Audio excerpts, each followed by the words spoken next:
गांव के बाहर पीपल के पेड़ के पास एक छोटी सी कच्ची झोपड़ी थी। उसी झोपड़ी में रहते थे दो भाई बहन, अमन और राधा। माँ बाप को गुजरे हुए 3 साल हो चुके थे।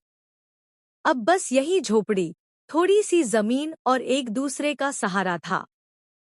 संगीत। सुबह सुबह राधा पानी भरकर लौटी। अमन आंगन में बैठा फटी हुई खाट ठीक कर रहा था। राधा, भैया, आज खेत में चलेंगे? गेहूं की फसल तैयार है। अमन, हल्की मुस्कान के साथ। चलेंगे राधा। माम्बा बूजी की मेहनत है, यूं ही खराब नहीं जाने देंगे।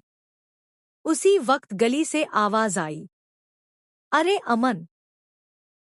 यह थे उनके ताऊ, हरनाम सिंह, जिनकी नजर हमेशा अमन की जमीन पर रहती थी। हरनाम, सुना है फसल तैयार है। अकेले संभाल पाओगे क्या? अगर जमीन हमारे नाम कर दो तो हम संभाल लेंगे। राधा का चेहरा सख्त हो गया। राधा, ताऊजी, यह जमीन हमारे मामबाबूजी की निशानी है। हरनाम, हंसते हुए, निशानी पेट नहीं भरती बेटी, सोच लो। हरनाम वहां से चला गया और झोपड़ी में सन्नाटा छा गया। संगीत धीमा। रात को दिए की रोशनी में राधा बोली। राधा, भैया, क्या सच में हम अकेले पड़ जाएंगे? अमन, नहीं राधा। जब तक मेहनत हमारे साथ है, भगवान भी हमारे साथ है। अगली सुबह दोनों खेत पहुंचे, लेकिन खेत के एक कोने में लाल झंडा गड़ा हुआ था। राधा, घबराकर, भैया, यह झंडा किसने लगाया? अमन समझ गया, यह हरनाम की चाल थी। उसी समय हरनाम अपने बेटे मोहन के साथ आया। हरनाम, अब कागजों में आधी जमीन हमारी है। अकेले बच्चों के नाम जमीन ज्यादा दिन नहीं चलती।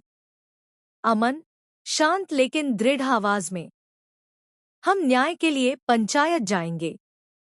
मोहन, ताने में, पंचायत? देख लेना, खाली हाथ लौटोगे। संगीत।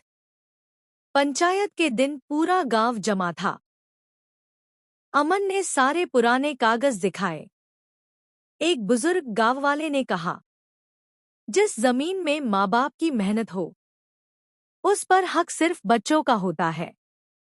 सरपंच ने फैसला सुनाया, जमीन अमन और राधा की ही रहेगी। हरनाम का चेहरा उतर गया। कुछ दिन बीते। अमन और राधा ने फसल बेची। पहली बार घर में चैन की रोटी बनी। लेकिन किस्मत का खेल देखो। एक रात हरनाम के घर में आग लग गई। गोदाम जलकर राख हो गया। गांव में लोग कहने लगे, यह लालच का फल है। हरनाम टूट चुका था। संगीत भावुक। अगली सुबह हरनाम झोपड़ी के बाहर खड़ा था। हाथ जोड़कर बोला, हरनाम, अमन, हमने बहुत गलत किया। अगर हो सके तो माफ कर दो। राधा की आंखों में आंसू आ